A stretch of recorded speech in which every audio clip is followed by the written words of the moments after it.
This week on Hey, did you see this one? Caylen is going to take over the. I'm running the show.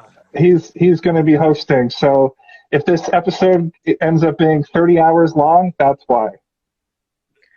That's only because I ramble on sometimes and don't finish sentences.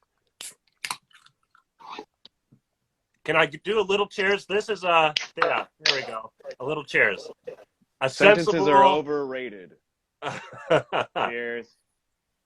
Cheers, gentlemen. Give me 2 seconds. Let me just fix the camera a little bit.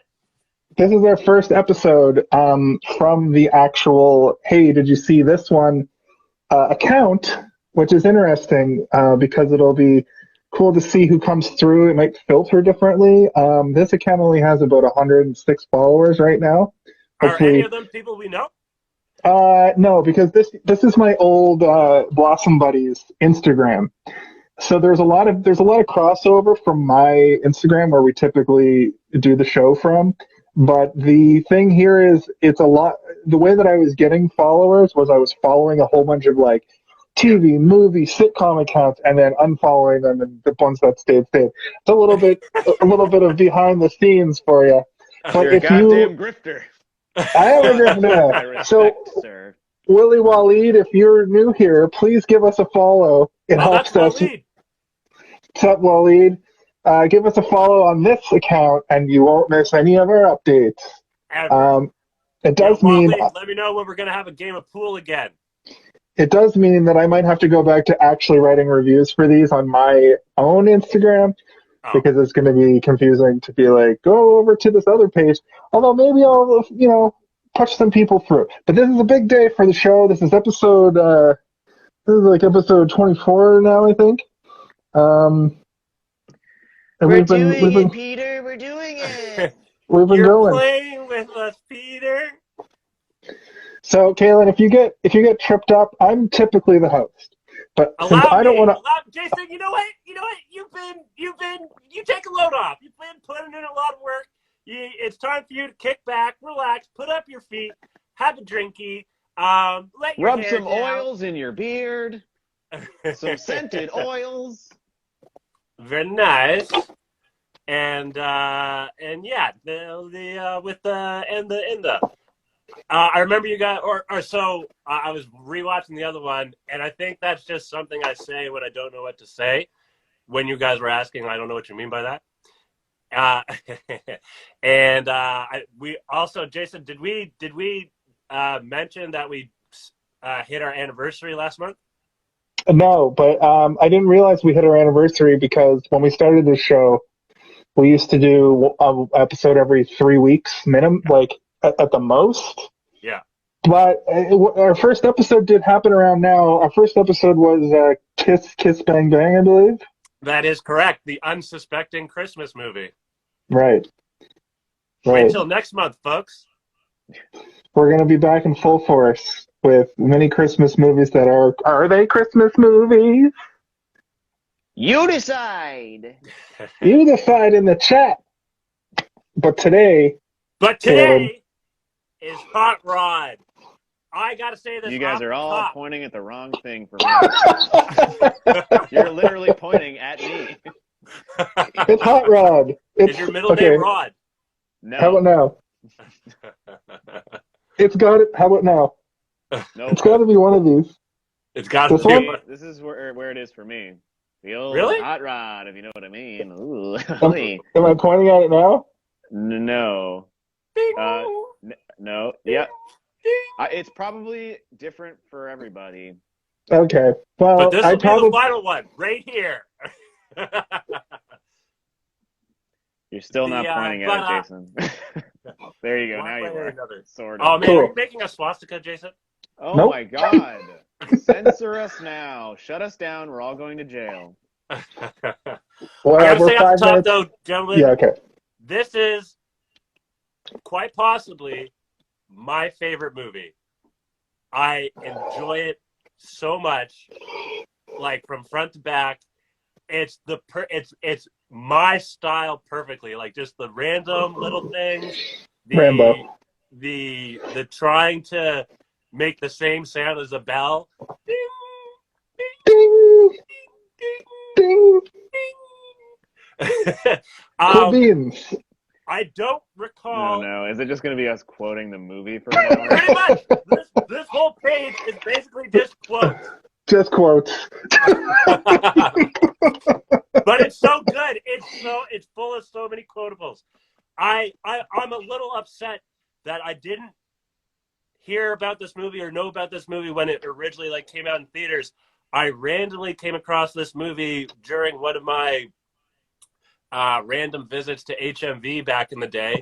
I was like, oh, Andy Samberg, he's a funny guy. Let me get this.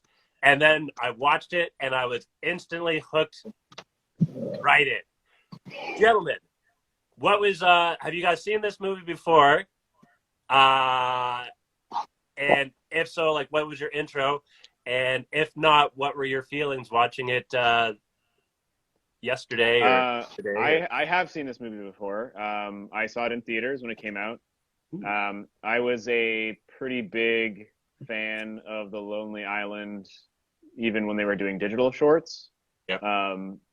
Pre SNL, Just Two Guys Having a Good Time is one that comes to mind. If you're not familiar, I don't know if that holds up, but I remember laughing a lot when I was in post-secondary.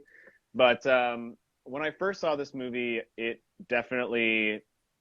struck a chord in a good way. I thought it was extremely funny. I laughed it throughout. I may have been under the influence of something. Oh, yeah.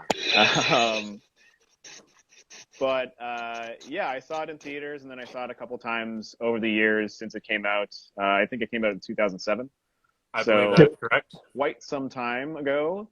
I maintained my fandom of The Lonely Island through SNL, and even that last movie that they made, the pop star movie, was all right. It wasn't it was the best fine. thing, but it wasn't. It was okay, yeah. It had some moments.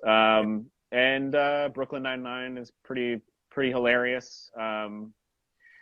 So yeah, I think that I don't want to get too deep into the discussion about the movie just yet, because this is just our first impressions. Keep it light. This is just the intro. Okay. So yeah, when I first saw this movie, I thought it was the cool beans. I thought it was cool beans. Cool beans. Cool beans. Cool beans. Sending it over to you, Jason. So, I didn't see it in theater. I don't think. I would have been about, 2007. I was 22, 23 maybe. So I was partying a lot. So, but this movie struck me the same way. I'm with you, Caylen. This is one of my favorite comedies, just below Step Brothers. And in saying that, it's one of those comfort comedies that I can always watch and enjoy. I mean, when I originally saw it, it blew my fucking mind. I will say this time, I do watch this movie pretty often, every couple of years. Yeah. And I would have watched it this year regardless if we were going to do it on this podcast or not. But it didn't. Maybe it's because I had to be a little bit more analytical. Yeah. I couldn't just put it on and zone out. I was also stone cold sober because I, had it on in the background.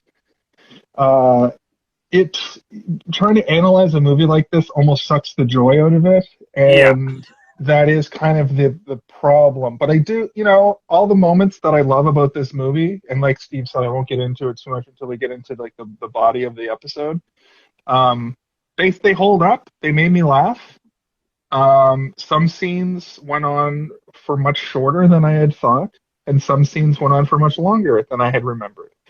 But that being said, I do love this movie slightly just below Step Brothers as of two of my top 5 comedies of all time.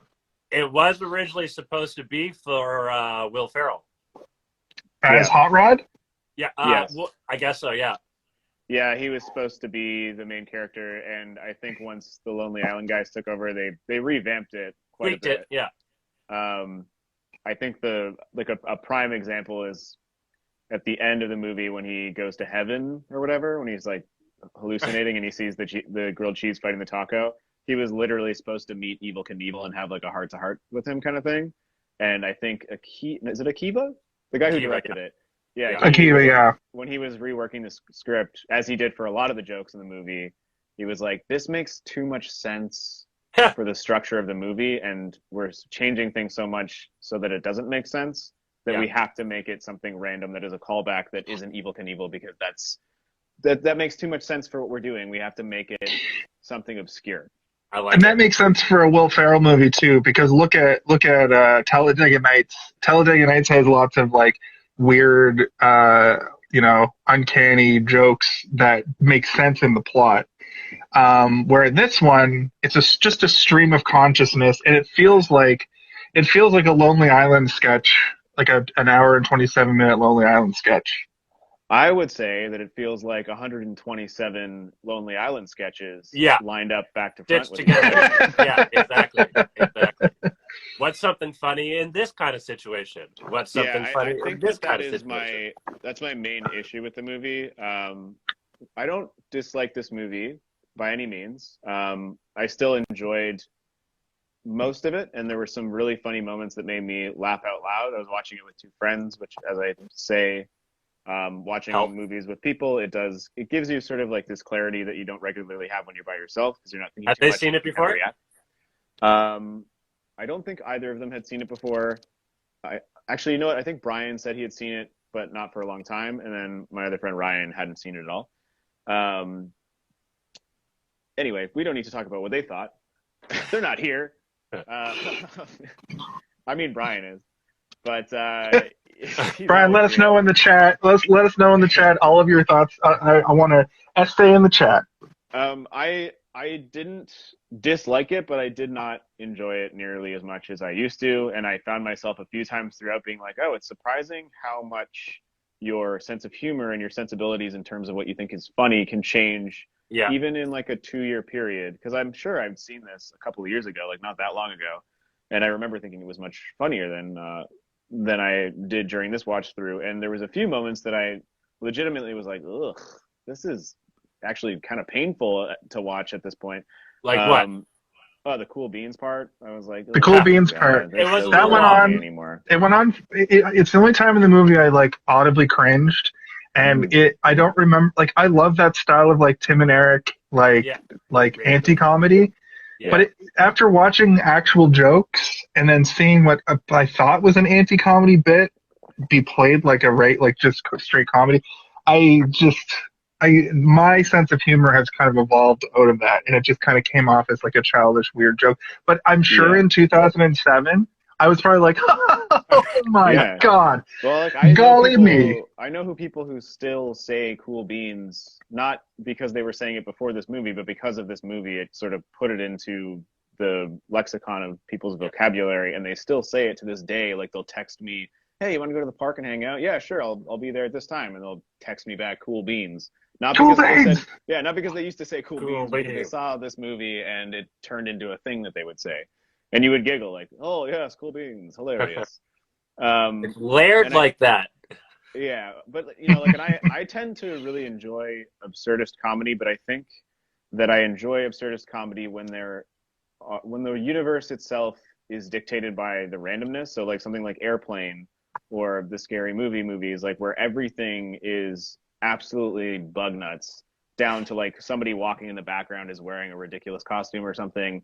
Wet Hot American Summer, where like when they're like going for an afternoon in the town and they're doing like heroin and stuff. They're doing heroin, One of them yeah. does like a full stand-up bit, and it's like craziness. And like there are moments of that craziness in this movie, but it's not dictated by the craziness in terms of like the universe is crazy. It's just there are these weird moments where they are doing something that so far removes you from the reality that you're not. It's just there for the sake of being there, in my opinion. I liked the part at the end when he's summoning all the animals, and he'd been summoning them throughout the movie, and I particularly like that the way that moment is shot. I kind of wish that there was more stuff like that throughout the movie, that made you feel more like you're in a cartoon world, as opposed to like, oh, he just fucks his stunts up over and over again, and then there's a footloose moment in the middle, which just like pulls you out of reality again. But anyway, like I think that there's just there's like this disconnect between the story, which is, again, there's not much of a story. It's a guy chasing his dreams and wanting to kick his stepfather's ass. That's all you need. Yes. But I also keep asking throughout this movie, much like Step Brothers is clearly defined that they're emotionally stunted 45-year-old men who never left home. But in this world, they act like 13-year-olds and interact with 13-year-olds. It seems like they're in middle school, yeah. Like they seem like they're middle school kids, yeah. Is it a joke? Is that a joke that was maybe written out of the movie or something, where it's like Wet Hot American Summer, where they're clearly 30 years old but they're playing teenagers, it's unclear, right? I wrote that down as well, being like, how old are they supposed to be? It doesn't make sense because they're clearly all in their late 20s, but some of them are dressed like children. Like my theory, dressed like a child. My theory is that Dave, like Bill Hader's character, or not Bill Hader. Bill Hader. Yeah. I was thinking of John Heder there, the guy that played Napoleon Dynamite. That's why I got confused for a sec. But Bill Hader plays this character that is clearly the creepy guy who hangs around high schools and is just a little bit too old. And Danny McBride feels like his buddy, who's maybe a little bit younger, and they're kind of older. But then Rod is like 14 years old, and then Jorma, who plays his stepbrother, is literally like 10. And that's how they're emotionally presented to us. And then Isla Fisher, she's like, but then it's like, you went to college, so she's got to at least be 20. Isn't that the thing? Yeah, didn't he say that? Like when she got back, oh, you look different or whatever. Like I assume they're like early 20s is basically. Well, and also when it's revealed I think it's also supposed to be confusing purposefully. Like, I think that they've done this specifically so that we are having this discussion right now to be like, how old are they supposed to be? And then we all realize, oh, it doesn't matter. It doesn't matter. There is one more clue. There is one more clue, though, that it's like when they reveal that the stepfather had been sick for the last 20 years. And she's like, we've been keeping this from you for 20 years. And it's like, yeah, so he's clearly 20, but why do they interact with so many high school kids? Maybe it's just because this town is so small that literally everybody knows each other. So you would interact with 15-year-olds. Sorry. No, I was done. I'm done with this podcast. But I think where they come from, like their town or whatever, also plays a role in their mentality, right? Love you, Bonang. With an exclamation point. Bonang! What's up, Jordan? Good to see you. We're watching Hot Rod. Hot Rod. Stick around. It'll be funny. It'll be more funny than the movie. Us talking about the movie Hot Rod will be more funny than the movie Hot Rod. That's a bold claim. Oh, this dude's one of my favorite characters in the whole shit. Okay, so let's talk about characters. Who's your guys' favorite character? I'm going to have to say... Here, let me dictate. Jason, you first. Okay, I'm going to have to say, obviously, Rod, because he's the main character, but Dave's acid story is the best fucking moment in cinematic history. So and then when Jorma puts on the hat and then like glides off camera, I've loved that. I wait for that scene, and then he's skateboarding down the road, like down the street, all fucked. And he does it. He turns around. Yeah, I will say that during my watch through, that got an audible laugh from Ryan. Like Ryan, who was pretty stoic through the whole movie, laughed out loud during the acid scene when he put the hat on and nice. Like zipped away. I mean, like so naturally. Ryan with an I. Or I-A-N, like Rian Johnson, I mean, there's the Ryan director. 2 different ways, but is there 2 different Ryans? Probably. I don't know. I don't know. Maybe in some different place. Are you playing a character from Hot Rod right now? It seems like something they'd ask in the movie. It's your front yard too. Just do it. Steven. My favorite character is most definitely Ian McShane. He had the most moments that made me laugh out loud. But which Danny one's Ian McShane? He's the dad. He's, The stepdad. He's Frank. Oh, yeah. okay. His introduction, the first line he says in the movie is, "Never sneak up on a man who's been in a chemical fire." Yeah, I wrote that down. Very funny.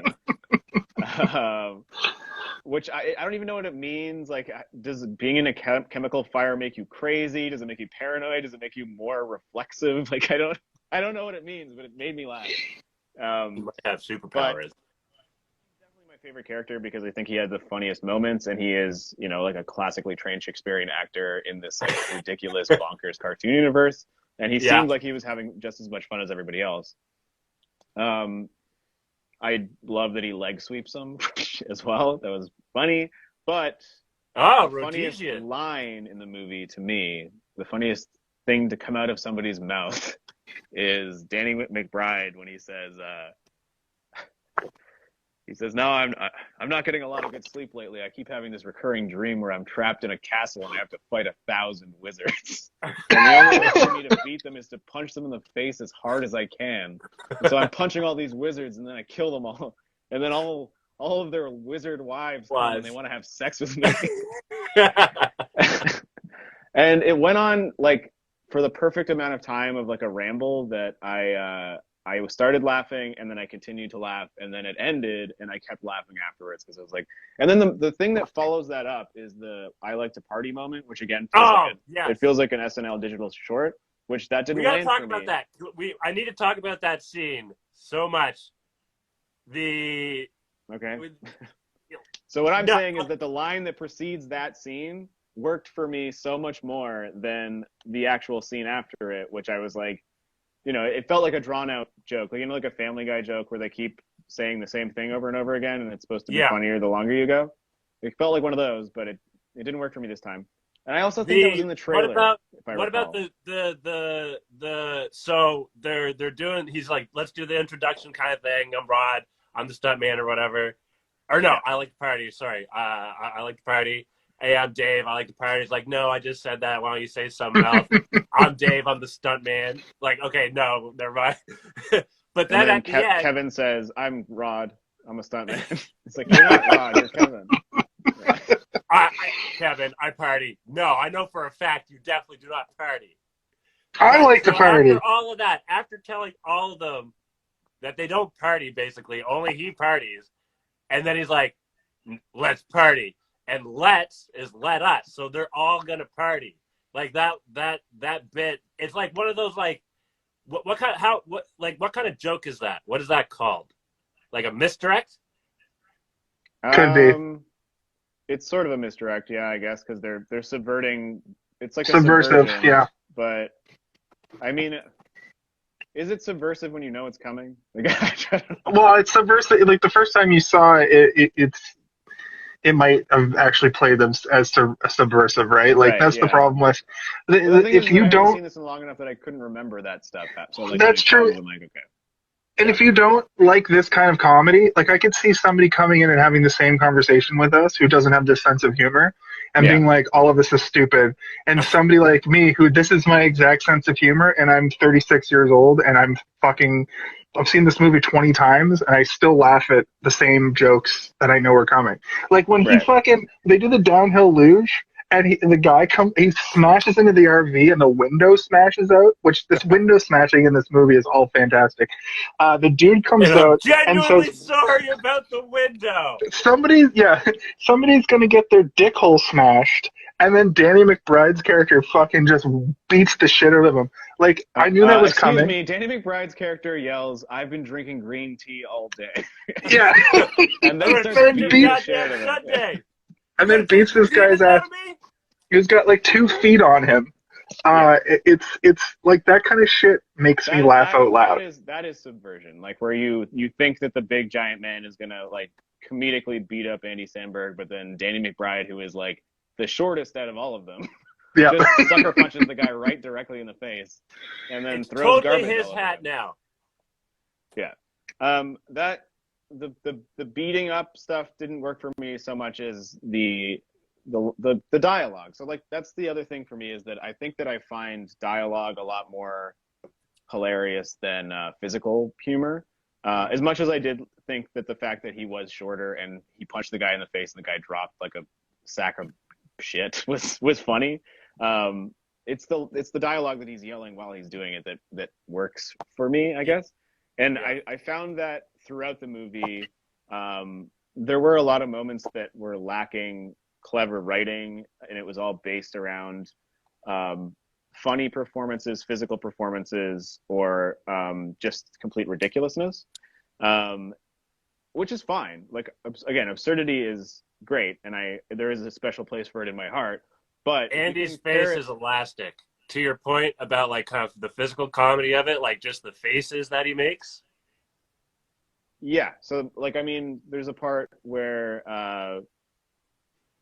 Frank, he's like, I will get you. And he's like, you can't get me. It's too late. And he's like, I'm gonna get you. And then he like hits him with a cane in the face, and it's just like, psh!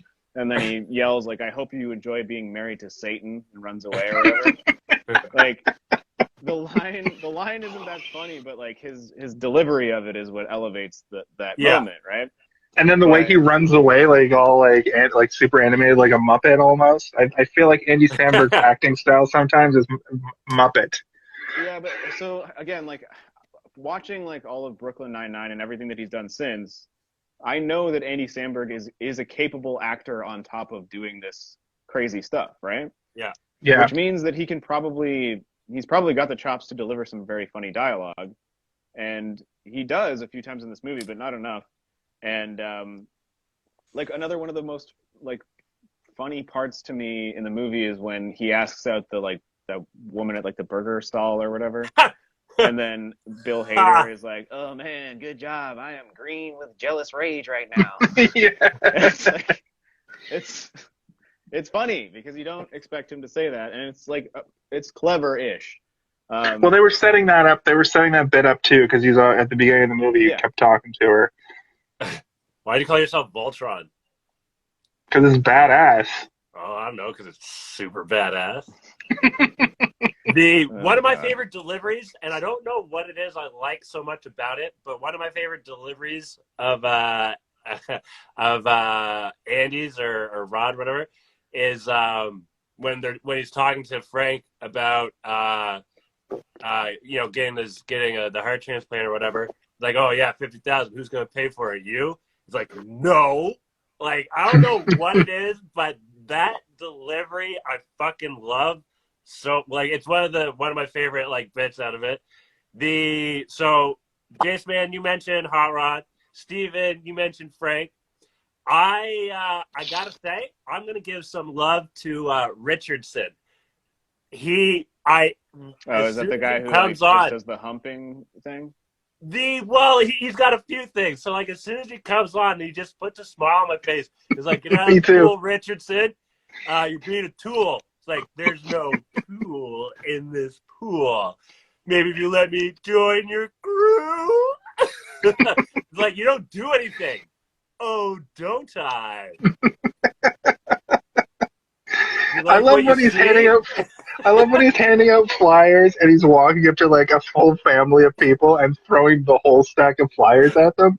That shit that was some of the like me laughing out loud moments. Yeah. In my living room. It is good to see him in the movie because he's one of the original. He was part of their internet stuff before they got in with SNL. Like he was in all their videos. Yeah. So like the first movie break they got, they're like, well, we got to put Richardson in. I don't know if that's his real name, but I assume it probably is. It probably is. Yeah, that sounds like, that's cool. I haven't seen much. I've listened to all the albums. I know I can recite the turtleneck and chain, like back and forth, back and forward. But like forth and back.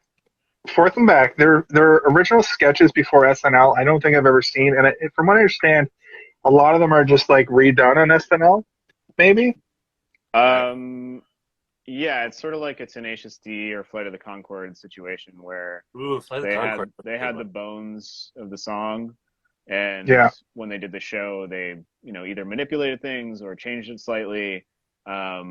to fit into a music video, because not always is something that sounds funny in terms of what you're saying is going to translate as well to screen. So, or they'll have to like, you know, change it because we don't have the budget to have you bungee. Steven, when are you going to direct some either music video or short film or full feature length, or what's up?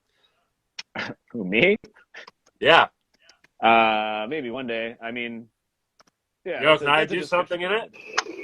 Yeah, sure. You can be Richardson. You can hump the air, and then one day, 10 years from now, someone else will be making a podcast. And they'll be like, you know who I gotta give love to? Caylen. And you just hump. Lonely Island started a really interesting SNL tradition that was sort of after they all left. They were, you know, writers on the show. Andy was an actor. They had the digital short. Then Beck Bennett and Kyle Mooney came, and they actually had internet videos that you can find. It's the same idea where a lot of the ideas from the original sketches came over to SNL. And now I was watching a recent episode of SNL, and they've got there's like a new trio of comedians, and they're doing some new, it's not called digital short, it's called like, I don't know, I can't remember. Anyway, but they're doing the same thing now, and they had, I saw some a really funny one where it's like, you know, Pete Davidson is like super famous now, and he is always dating. He's super popular, super famous. He's always dating he's somehow dating Kim Kardashian. Like what? After dating Ariana Grande. He's probably very charming and funny in real life. I believe it. Or they're all attracted to mental illness. That could be it too. But I think Lonely Island really, you know, it all goes back to their biggest one, and it's like Lazy Sunday. And you can see that spark, because Lazy Sunday would have come out just before this movie, probably. It's like literally like, yeah, you know what I mean? Yeah, it was. So it was. I do love the pace. Yeah, it was close. This movie reminds me of an era of early internet, and this kind of comedy sticks with me still, because this is the kind of comedy I'm looking for, you know, in a TikTok. Well, it does. This brand of humor. It feels very ahead of its time in terms of like, this is now sort of the kind of humor that Gen Z encapsulates, where it's like, okay, I'm gonna have a person talking on screen, and then all of a sudden there's a freeze frame of a banana and somebody like blowing up their microphone. Like, it's like, oh. This movie isn't too bad. Like, it's not too adult. You could have easily have seen this movie when you were 10 years old in 2007, and it fucking probably formed your whole comedic future. Like, I was already formed. You know, I was already 20 when this movie came out. So it was different to us. It was like, okay, this is a new type of humor that I haven't seen before. There was like a randomness to it, almost like, so like, Jace, you saw like so I started a page, whatever, ADD, right? Like just like short little things, and like, so exactly what you're saying, like a precursor to like what's happening now these days. And what you're doing on ADD comedy, or ad comedy as I like to call it, what you're doing is literally TikToks. So I need help. I don't understand technology. I'll help you figure it out. What you gotta do is you gotta go to the App Store and you gotta download TikTok. It's free. TikTok the app, it's free. You press the install button, it installs right quick, very quick for you. But I thought it's free. Isn't there some sort of like battle because TikTok is like from like China or something? No, the TikTok that you're watching in Canada is the American TikTok. Yeah, they're owned by a parent. Like a conservative. They're owned by a parent company which is Chinese, but they're not trying. It's much worse than what you think. Actually, people think that they're trying to invade us here. They think, hold on, conservatives think that they're trying to literally invade the United States and North America through TikTok. It's much more malicious than that. They're trying to make us just look at TikTok as much as possible that's, you know, they're just, it's more to keep you on TikTok, and they want the globe to do it. Yeah. And Facebook, you know, Mark Zuckerberg wants that too. You know, like, that's kind of the new currency, where you give your attention to. Your time. Time is currency in this version of our weird future. So that this is a podcast about Hot Rod. And So Caylen I'm is Hot the... Rod when he feels all defeated and finds out that his dad never was a stuntman, and so he's not actually ever destined to be a stuntman. It's like, well, I'm just going to be a normal person and buy a grocery cart full of alcohol. the biggest grocery cart filled with the most alcohol. And his friends see him and they're like, what the fuck are you doing, man? Come on, we got to get the band back together. So, Caylen, is your costume this week? You kind of do a reference to every movie. Is this a reference to Andy Samberg, Too legit to quit. his adulting getup? I unfortunately didn't have any overalls, so I had to fall back on what I could do. I have a jumpsuit somewhere that I really wish that I had access to because I wanted to put the jumpsuit on. Yeah. You should have. Steven, quick question.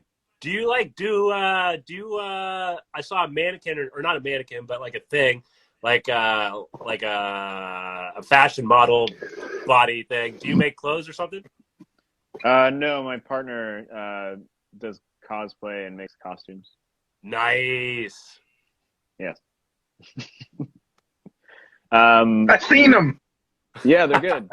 They're very good at making cool superhero costumes and stuff. I can do Johnny Depp characters pretty good. I've seen that too. I've seen your Benny or whatever his name was, Sam. I've also seen your. I've also seen your reverse Buster Keaton. Yeah.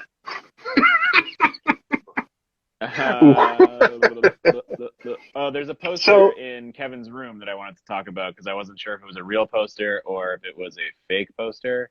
And we all had a brief moment while we were watching the movie and was like, do you guys think that's real or fake? Because it's sort of out of focus. They don't show it.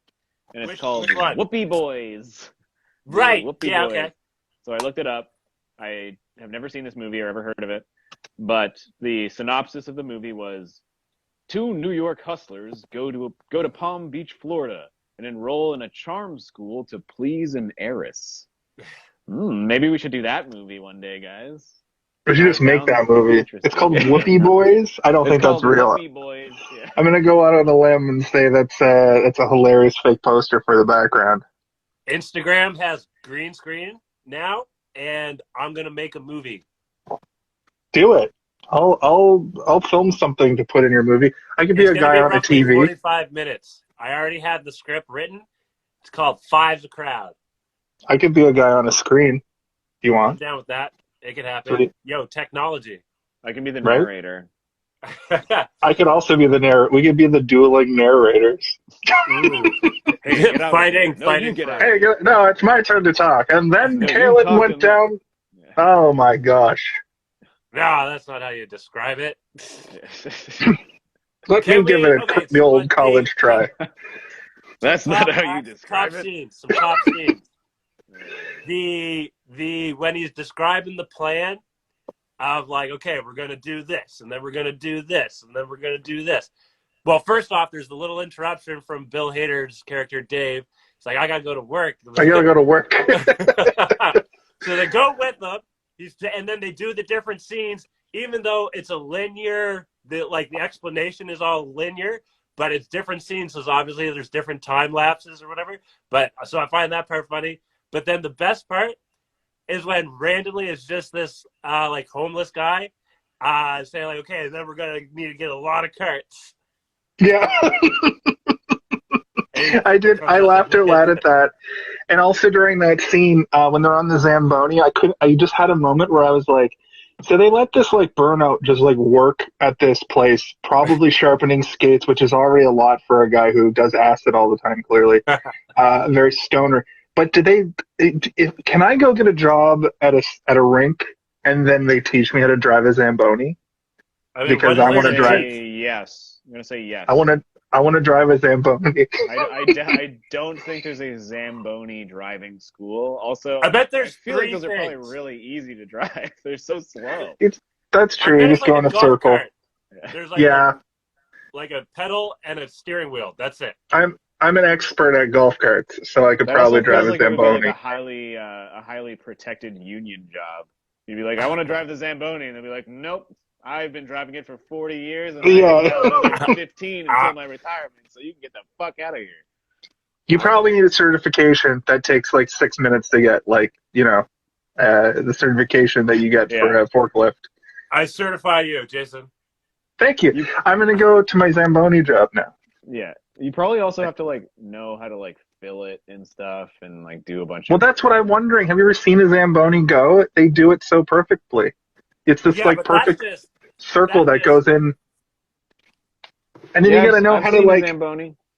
You got to know how to leave so it doesn't fuck the ice up, too. You got to do these... if anything, you overshoot. Or, like, you know what I mean? Because you want to have your little brush thing beside where the last brush thing was. But I would do a little bit more. But here's the thing about ice, Caylen. Here's the thing that you may not understand. When ice, Steve's falling asleep. But when you get just the littlest bit of bump on the ice, a skate can hit that and kill. Are you telling man. me? Are you trying to say that they're putting the thing right beside the thing? Yes, that's why I wondered if you need to go to Zamboni school during this scene. Really? Dude, they can send a robot to give you your Uber Eats now. We don't need people to drive those. But then why don't they have a robot Zamboni? Because all Zambonis are probably 30 to 40 years old. They probably haven't made a new Zamboni in a very long time. It's like a, what's called 64. It still works, just so you blow it. It's true. You shouldn't blow in your Nintendo 64 also. They're waiting for all of the unionized Zamboni drivers to die so they can replace them with the robot Zamboni. That's probably what it is. My favorite scene in this movie was the acid scene, which I brought up already, and the downhill illusion scene, which I brought up already. What? But the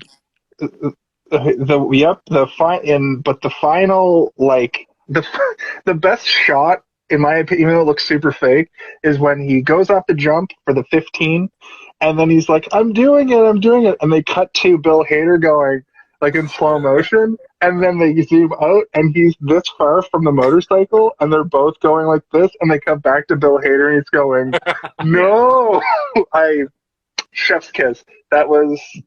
I do like that he also gives a thumbs up, and I think it cuts to Danny McBride, and he says, don't give a thumbs up. No, don't do that. That was funny. Don't do that. You're creme de la creme. I do like that they maintain that he never successfully does a stunt. Like, it's never. Not a single stunt that he tries to perform succeeds. That's a good point. I never noticed that. Yeah. Well, him getting beaten almost to death as the human pinata, I guess, is a success. But he always gets almost mortally injured. Yeah. I guess getting hit by a washer dryer while he has a bunch of foam on is a success. I want to do that. I want to get dressed up in bubble wrap and pillows, and I want you guys to hunt me with a van. No. No, probably not going to do that. That seems highly... I've got bubble wrap in my garage. Can we all celebrate with bubble wrap next time we celebrate together? Yeah, as long as you don't try and wrap yourself in it and get us to hit you with baseball bats or something. Or even just cough in my mouth. Just pop some bubble wrap. I'll do that, yeah. I wrote down birthday fire, but I don't remember why I wrote that down. So. Well, one of the things in that montage was him at a birthday party, and he's just but I can't remember on fire. Why I wrote it down. Oh. I'm like, I have something to say. What would you think if you had that at your birthday when you were 6? Would you I would have been enjoy stoked. that or be scared? I would have been so stoked. The thing that would have freaked me out though is when he tried to like do like a Harry Houdini barrel escape act thing. Yeah. Oh, in the water? Yeah. Yeah, that nightmare. But the on fire bit. You don't like claustrophobia? I mean, I did think it was funny that Danny McBride pulled out a pistol to shoot the lock off at a birthday party. My creme de la creme, I think it might be my favorite scene, and I posted it today, is when he does the whole awkward, you look pretty. It's like, what? It's like, I said you look shitty. Good night, Denise. That was probably the most quoted line of that movie from my friends after this movie came out, because it's so... I don't know how to even describe why that's funny. It's the macho douchebag character, but also like we know that he's sensitive. Brother from the Goonies. What? What? His thing that he was trying to go for was the big brother from the Goonies. He looks like he's got that like style or whatever going on. Oh, The okay. headband and the cutoff and then the sweats or whatever. I was like, did I miss an entire Josh Brolin cameo? It was a call out. It was a hack tip. I did really like the scene after the flash dance or the dirty dancing dance montage in the woods. I really love the fact that he trips and falls down a hill for like a solid minute. That kind of comedy gets me too. Oh, dad band. One thing this movie has the dad band in it. During that falling part, Ryan, during the movie, he turned to me and he said, I kind of wish that he fell through more biomes. Like he just wanted to see him like fall through like a swamp and like an Arctic setting and like just falling forever. That would have fit. That would have fit. Yo, Vancouver has different. Vancouver, I think, is one of the only places that experiences like, I think 4 different types of like climates or whatever. Yeah. What's the word? There's a few provinces in Canada that have multiple biomes. Yeah, there you go. That's a word. I think Calgary. He said it. Calgary has, I think, 4. This was filmed in Vancouver, by the way. Right.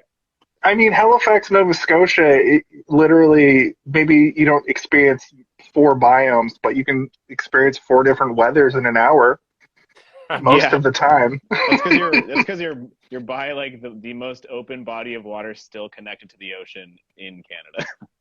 Yeah. And also it's ocean. Yeah. It's just south enough that you get weird like warm summers that are wet because it's by the ocean. It's north enough that the nor'easter dips down and just fucks it up in the winter sometimes. The wet summers are the worst. I can't. That's what does it for me. I'm wearing like shorts and a t-shirt, and I still like I walk a block and I'm sweating through all of it. And it's been raining for 4 days, but it's like it's also 25 degrees, so you're sweaty and you're wet from rain and like it never dries. It never dries. Yeah. Seems like it's like a Fallout city, you know, like like you're expecting some bog zombies to pop up, some ghouls. Dude, Far Harbor, the Far Harbor expansion for Fallout 4 is just Nova Scotia. It's so fucking. It was crazy how I was like. And I played it just after I had gone to your wedding, I think. And so I had just been to Nova Scotia. I'm like, I think that this is Far Harbor, guys. And then some guy at the gas station said, whatever you say, smooth skin. And I was like, oh my God. In Truro, Nova Scotia, somebody called you a smooth skin. Yeah, that tracks. You were in deep Coal Harbor and somebody called you smooth skin. Yeah, that tracks. That sounds like a compliment. I mean, no, it's a racial slur against non-ghouls. Yeah. Caylen, Hoy. You're the host of the show. What part of the show are we on? We are actually getting very close to wrapping up. Thank you for bringing it to my attention, Jason. Well, I will tell you though, we didn't start just before. No, just hold on. I will say, we usually go 10 minutes over, and we didn't actually start the show until about 10 after. Right. Just wanted to put that out there. I want Steve to suffer a little bit more, because I know that he doesn't like this movie as much as we do. Yeah, it's not that I don't like it. It's that I don't like it as much as you guys. This isn't a dirty work situation where I'm like, this movie's repulsive. Like, I'm like, this movie's fine. It has very minimal. It does have a little bit of like homophobia in the, like that's about as far as it goes. But when the dad calls him a pussy and a homo, there's a little bit. Yeah, that was juvenile. Like that's not homophobia. That's just like a 13-year-old would say that kind of thing. All right, Steven, I got one. Tell me. I know you like this one. When he calls what's Isla Fisher's character's name? Denise. Yeah, Denise. Yeah, good night, Denise. He calls Denise. Was it Jonathan answers, and he's telling him matches like, okay, you gonna write this down? I was like, yeah. and then he waves his hand in the air. And he's like, "Are you actually writing this down, or are you just waving your hand in the air?" That was good. And he goes, I made a note of that. totally writing it down. Yeah. I'm totally writing it down. They did have a deleted scene, so I have, as you can see from this image here, the DVD, and so I enjoyed the commentary and some deleted scenes. They had or extended, I guess. So, or no, an alternate. So for that scene, he's like, "Are you actually going to tell her, or just say it was the wrong number?" And then, because when he's done with the phone call, she comes out like, "Who was it?" And he's like, "Wrong number." Wrong number. Yeah. I like Will Arnett. He was not. Yeah. He wasn't as funny in this movie as I hoped he would be, because I had forgotten that he was in it. And he played like a straight jerk that had some quirks. Well, he didn't have that funny. He wasn't so over the top that he was funny.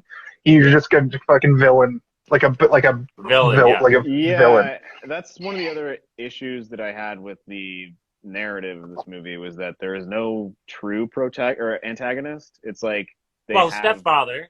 Listen, I'm not done. Steve's gonna lay some facts. All right, hit me with the facts. The issue is that Frank is not enough of an antagonist to be an antagonist, so they had to add an additional antagonist, which is Will Arnett, on top of the antagonist of time. Two half antagonists. It's like there's 4 antagonists all working together to create an antagonist. Huh? Who are the other 2? Time is one. Time? Yeah. Oh, okay, yeah. There's also the stupidity of all the characters working against them. He's also an antagonist to himself. I'll allow it, yeah. He raises a ton of money, and then he has a freak out because everybody's laughing at him, and then he has to give all the money that he had made away again because he couldn't handle his emotions. So he's also an antagonist. I have that problem myself. Yeah, and this is also sort of weirdly a more realistic depiction of life, whereas nobody has a real antagonist in life. You don't have a nemesis in your life. If you do, you're probably. Would you say it's maybe one of the most perfect movies ever?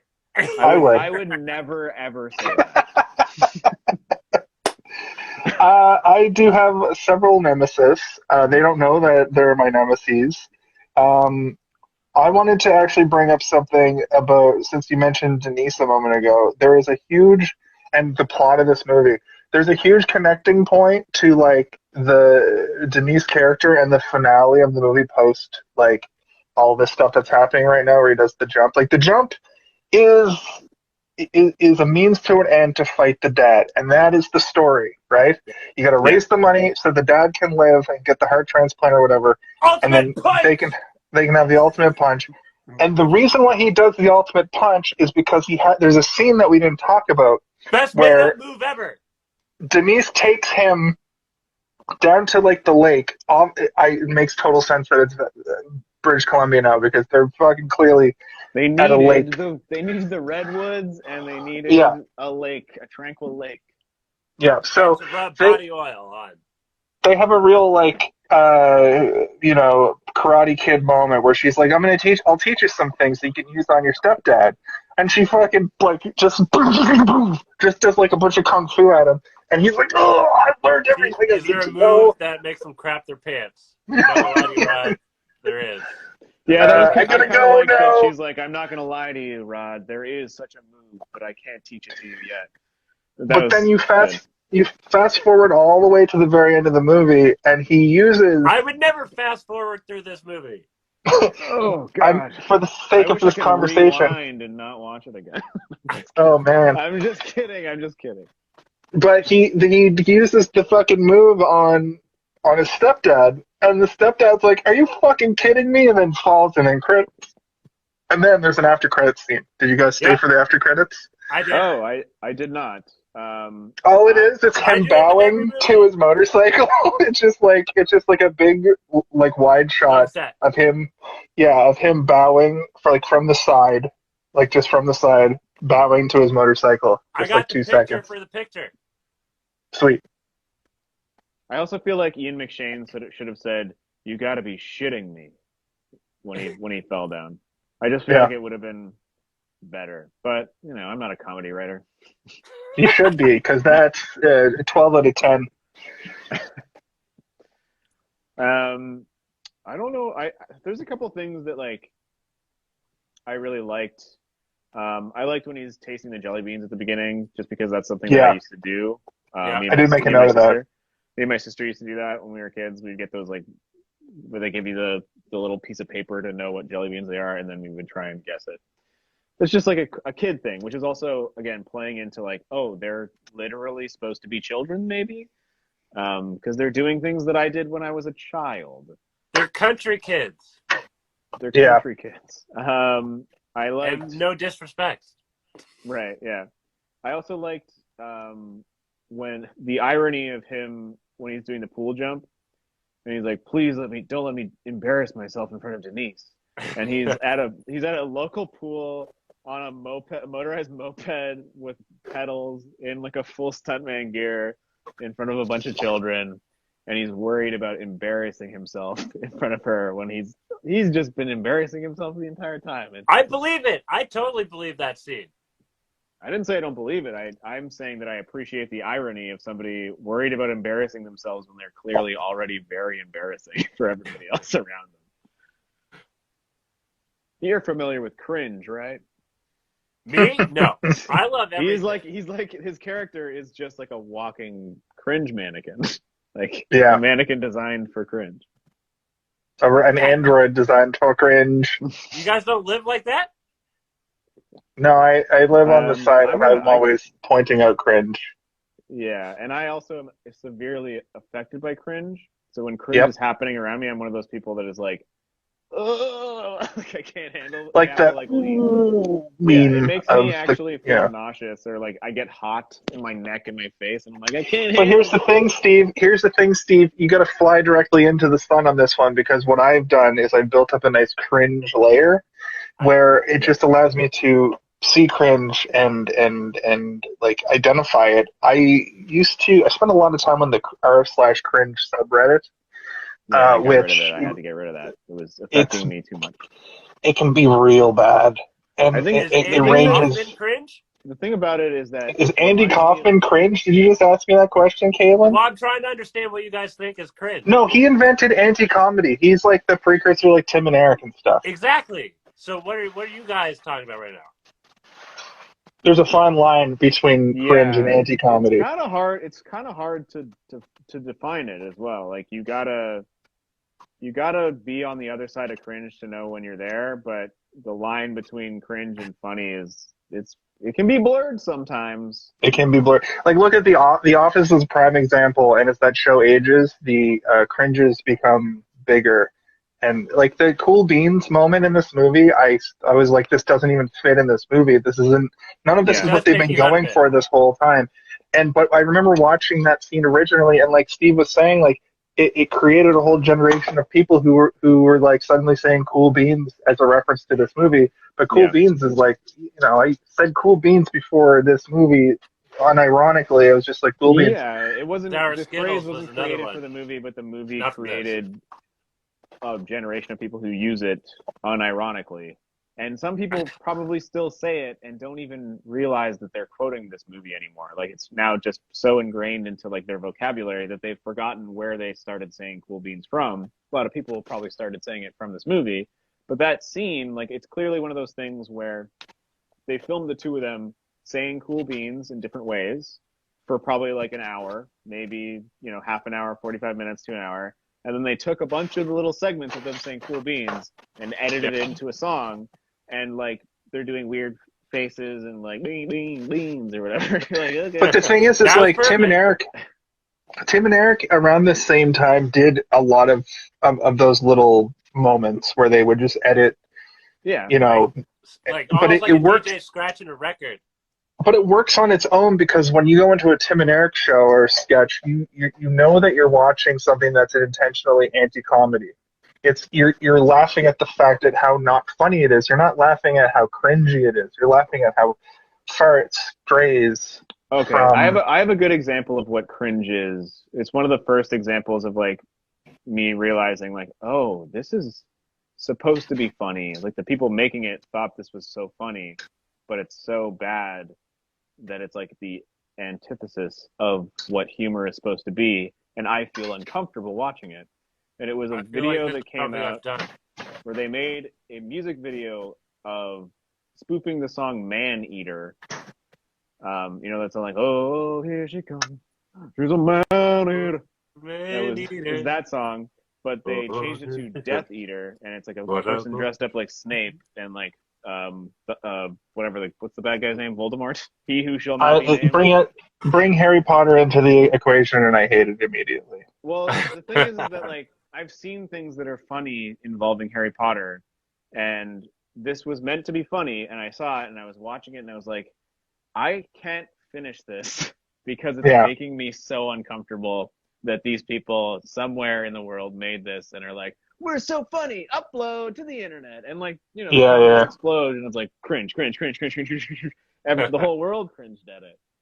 And I guess to answer your question, Caylen, a lot of cringe is somebody trying very hard to be funny or doing something that they think is extremely funny and not getting the reaction that they want. Like the whole Is plot it of possible the Joker that movie cringe with is Joaquin Phoenix subjective is that then? he was cringe. Sure. Absolutely. Yeah. But, however, I will say that cringe is subjective in so much that we can all agree on what cringe is. So it's not as subjective as like regular comedy, but a majority of people can see something cringy and be like, that's fucking cringe. Whether it affects you or not, that's where the subjectivity, is that a word, comes in, you know? Yo, every word's made up. That's true. Every word Does that make sense? made up, but also Jason's subjectivity is a word that we recognize as a real word. Perfect. So, do you see what I mean, put though? that one on the Scrabble board. You just got like 55 points. I don't even know how Scrabble works. I mean, it's high. It would be a high point because it would be like a 7 or 8 letter word. But that's what I'm trying to say. Like, you can agree with everybody that something is cringe, but you can't agree with everybody that something is funny. You will have 3 people on a podcast appreciate a movie in different ways, comedy wise, but we can all agree that things are cringe. But how much it affects us on a cringe scale. There's a cringe scale. There's not really a comedy scale. That's my opinion, which also is just my opinion, which is subjective. Yeah, all opinions, just like comedy, are subjective, and it depends on your mind space. Like I could watch this movie 2 weeks from now, be in a completely different mind space, and think that it is absolutely hilarious, which I did the first time I watched it. And I want to underline the fact that I do not dislike this movie. I do like it. I thought there were lots of moments in it that made me laugh, but there are lots of things that just don't work for me anymore, and I don't think that they ever will. I think we're almost at, in behind Jason, if this is the movie right now, I think we're almost at the final little end credit snippet. So what I'll say, Caylen, is I fast forward this movie to 27 minutes in, leaving an hour left. So if I was hosting this episode, I would bring us to the final thoughts portion. I was gonna bring us to the final thoughts, but first I wanted to acknowledge the end credit thing, but then we talked over it. Well, no, it's gonna happen right now. No, it's already gone. Oh. It already happened. We were talking. Fine. He bows at his motorcycle. Who fucking cares? I was about to make this episode was about to be perfectly enclosed or whatever. And then we talked about enclosing it, and now it's gone. But I digress. We are starting to get to the end of what we like to do here. Talk about movies. Introduce you guys to movies that, maybe you've never seen them before. You're like, oh, that sounds interesting. Let me check it out. Thanks for telling me about that movie. Let's see. So who shall I start with to wrap things up? Are you guys raising your eyebrows at me, trying to win my attention? Should I go last? Yeah, it's still the Caylen's first. Cavalcade of Stunted Comedies or whatever. Yeah, this is your last actually, movie you're right. of the month, man. This is the cherry on the cake or whatever. This is the final. This is Cherry the on end the of cake. our Stunted Comedies. Yeah, the old saying. It's the ice cream on the cake. It's the old mochaccino on the pie. See, that was cringe. That was cringe. That was an intentional cringe, but you can all agree that it was cringe, right? Yeah. Oh, wait, but is intentional cringe funny then? Oh, for fuck's sake. We're going to be here all night if we try to crack this chestnut. You know what's a really good do combo? A whole separate discussion about cringe comedy and talk about it. Stick around for the after show, folks, where we try to talk about cringe. Nope. I got to work in the morning. So the way that my cameras are positioned, Steve, let's hear from you first. What's your final thoughts about the movie, and where do you stand with it? I mean, I think I've made it clear throughout that there was a time where I really enjoyed this movie, and times that came after it where I rewatched it a few times, and I always laughed throughout. This particular viewing, I didn't laugh as much as I had in the past, but that doesn't mean that I didn't enjoy bits and pieces of it and appreciate bits and pieces of it. One thing that I took away from this movie is that Danny McBride is maybe playing the same character that he plays in Tropic Thunder. In every single movie ever? No, specifically Tropic Thunder, where he's a pyrotechnician and he's like blowing things up, and I'm like, what? He's maybe just the evolution. Maybe this is what he did before that. Also, Danny McBride, classically trained actor. He's a very good writer. He knows what he's doing. He just plays like a weirdo in most movies that he's in because he's very funny.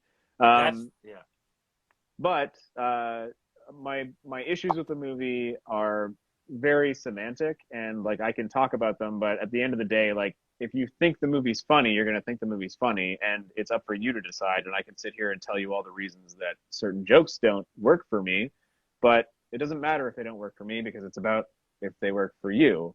I prefer clever, funny dialogue in my comedies as opposed to randomness and physical, like, beat 'em up kind of stuff. Like, a lot of the comedy in this movie is reliant on having very actiony type violence, which it's not that it doesn't work for me. Like, I love that leg sweep at the beginning when Ian McShane like sweeps Andy Samberg's legs out from under him. I also really enjoyed those two fights between the two of them. I thought they were very funny.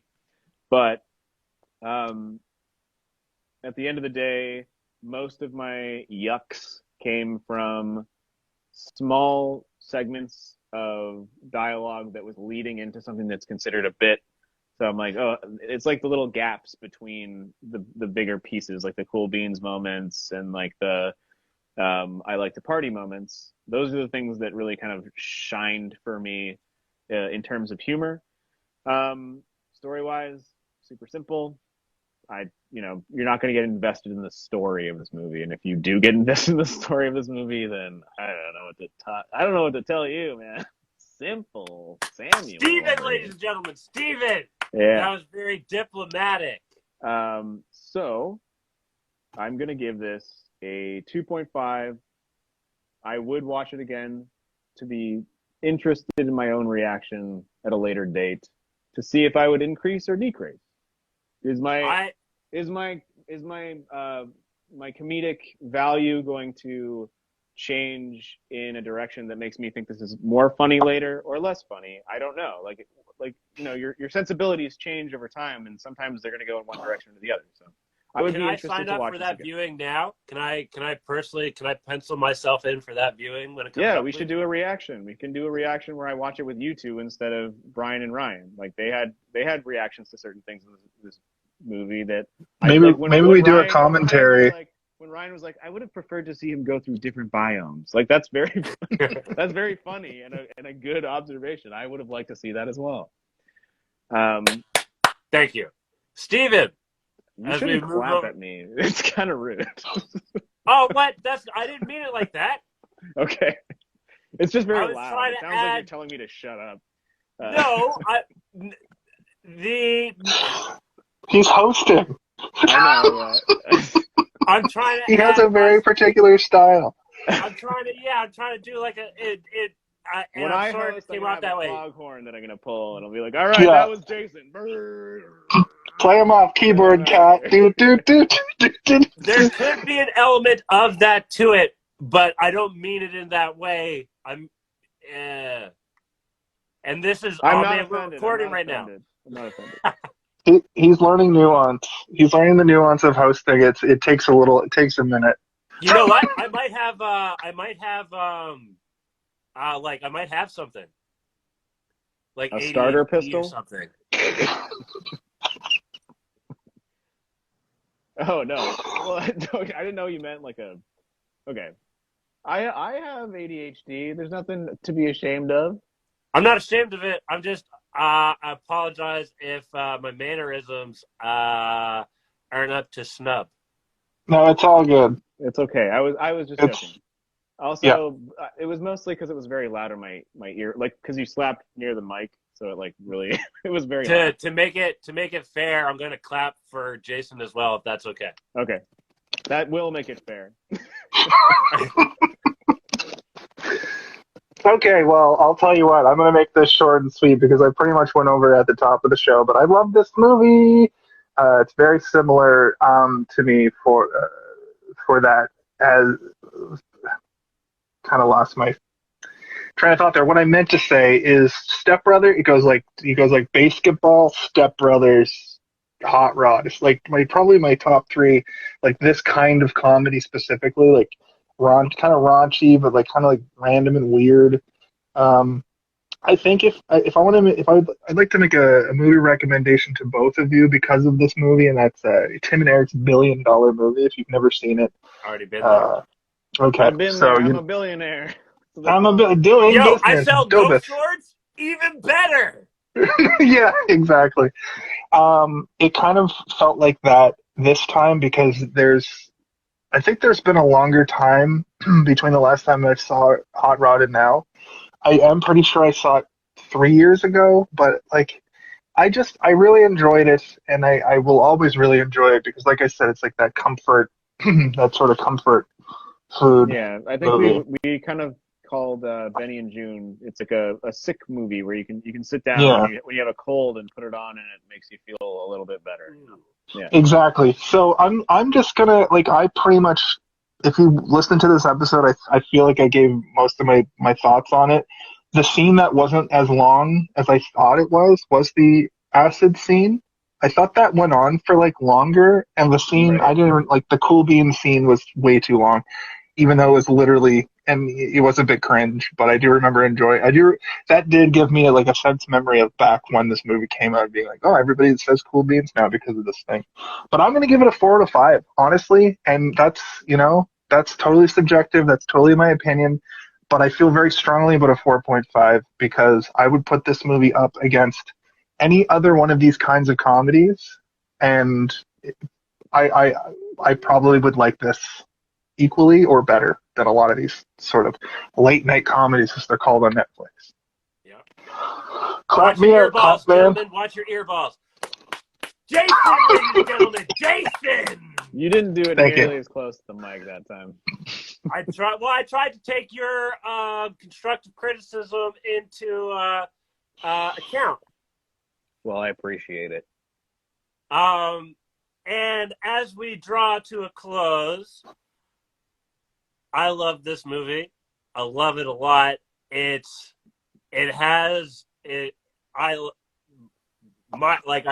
style is just the whole random.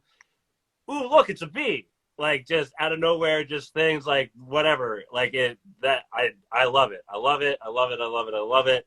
I will agree with what Jason said earlier, where when trying to analyze it, made me lose a little bit of joy or whatever, enjoyment while watching it. But I still the moments that I love, I still love. If you guys out there have never seen it, you should definitely at least give it a watch. For anyone who has seen it, you know what I'm talking about, and you love it, and watch it again as much as you want. I am going to be crazy tonight, and I'm going to give it 15 successfully jumped buses out of 20. That's, we don't really, the scale is only because I made up the scale. So if you want to come up with your own scale, that's perfectly fine. And 15 out of 20, I think that works out to like a 75% or something. You know what? When I started to think about it, I'm like, no, just wait, I don't like that. See, wait, don't you want it to be a little bit higher? He crashed. He didn't actually jump. He crashed into the buses. But he did clear the 15 buses, I don't like it. I give it 4 partially resuscitated stuntmen out of 5. One of them died. He didn't make it. I'm gonna give it a 5. I'm gonna give it a 5. I'm actually gonna give it a 5. I'm gonna be crazy. We're wrapping up November. We're wrapping up Stunted Comedies. We're gonna transition into. Do you guys want to share the title of our next sequence? Yeah. Spooky Christmas, where we only do horror movies again. and the same ones as Halloween. You're just going to have to stay tuned to find out, ladies and gentlemen. On that note, for Jason and Steven. Wait, no, we're going to tell them what we're doing for real. What? Okay, no. It's Christmas movies are they Christmas movies? It's called Subverted. No. It's called Subverted Season's Greetings. Subverted Beatings. What? What? Subverted Season's Greetings. I love it. Do the thing again, Caylen. You were on a roll. Hadouken. And on that note, thank you for joining us. Come back next week. For Jason and Steven, I'm Kellen. For Caylen and Steven, I'm Jason. That's how fast you're supposed to do it. For Caylen, I am Steven. And I just got to ask. Hey, did you see this one? Hey, did you see this one? I did. I saw it. Have a good night, Hey, everyone. did you see this one? No more. Just once. You got to do it more than one time. Hey, did you hot? For Caylen and Steven, I'm Caylen. For Steven, I'm Steven. For Caylen and Steve, I'm Caylen. You gotta end it. You're the host. You gotta. Ends it. You want me to do it? Oh, I have to do it. I have to. Don't forget to save it, and don't forget to put an image on. Okay, everyone. I'm not. Don't delete the episode. Do not delete the episode. I will quit this podcast. I won't. I swear I won't. Here we go. Okay, bye. Wish me luck. Cross your fingers and toes. Episode deleted.